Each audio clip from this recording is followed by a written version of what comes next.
going into obviously the annual game with UConn? Just how's preparations going? Good. A lot of energy. A lot of energy in the building, a lot of energy in the practice. One more prep day to serve us pretty good. How does this UConn team just stack up and match up compared to the ones you've seen all the other years? I mean, they're pretty talented, as always. I think they get more of their stuff that they want to get, and it's less relying on just Paige to do her thing. I think Strong gives them a lot of options because of her ability to score the ball, pass the ball, and her IQ factors into what they do. So I don't think it changes anything as to our emphasis, which is to disrupt their flow and their fluidity and their offense. Going off of that, could you just compare and contrast from your perspective Joyce and Sarah? And then obviously you have a connection with Allison. I guess just what's that like watching Sarah play? I think they're two incredibly talented individuals. What we ask Joyce to do, her responsibilities are a lot different than Sarah. They're both equally as effective in what their responsibilities are for their respective teams. As far as Allison, I don't know how we don't get Sarah Strong. Right? I don't, but they did a great job recruiting her. I think she felt comfortable there. It seems like a really good fit for her and her being able to utilize all of her skill set. And I haven't talked to Allison since. No, I'm kidding. I'm kidding. Coach, obviously a couple big losses against UCLA and Texas. You talked about focus and how dialed up in they are. Are they extra dialed in, knowing that you want to pick up a win and don't drop the game like against Texas or UCLA? Do you feel that a lot with you?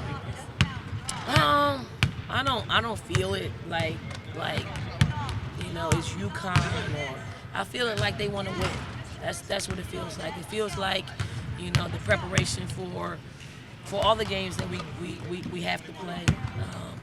Is it a little bit extra special because of UConn?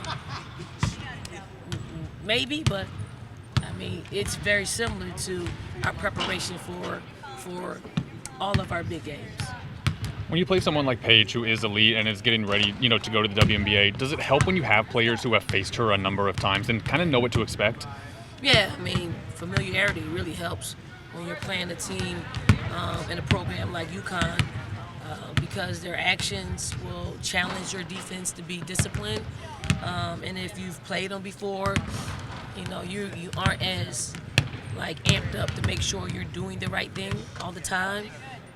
You're comfortable with knowing that these types of things will happen out there, and it calls for our defense to be disciplined and not have breakdowns. We got to communicate. We got to know how we're guarding certain actions for them.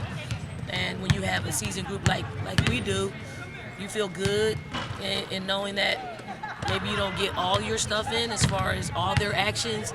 You'll get some of them, but you'll know where you need to be and what you need to communicate.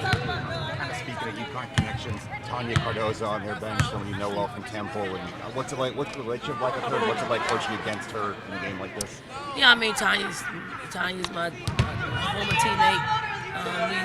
We text message throughout the season just to congratulate each other on things. I mean, I just want to win. Anytime you can win against a former teammate, it lends you the bragging rights, so to speak. But we don't really do that. It's more of a silent bragging rights, not an in-your-face bragging rights. Don, you guys were, I think it was 21 for 22 from the line last night. Just how nice was that to kind of have an immediate turnaround and kind of return to form in that regard? Oh, it hasn't been immediate. If it's immediate, we might have had one less loss, right? It's a difference maker. It's a difference maker. I think it can create an opportunity for us to win or lose, depending on how efficient we are from the charity stripe. It was good to see those free throws go in, just going into this game as well. So hopefully we can continue the trend. Don, UConn, you always talk about growing the game. What's it like to have another opportunity? Gino on one sideline, Young on the other, with all these great players. College game day here. What's that mean? I mean, I think it's great for our game, and I think it speaks to where we are in our game, where it seems like if you're watching the game, every other commercial is, you know, us in UConn, and when you are able to put, I mean, it costs money to actually put those promotions on television, and they wouldn't do it if they didn't get a return on their investment. And I do think you get a return on your investment when you play games like this in the middle of February, where I think they're going to reveal the top 16 seeds. All of that surrounding our game is a build-up towards, you know, the biggest and the best part of our season, which is the NCAA tournament. Thank you, guys. You guys- Thanks, Tom.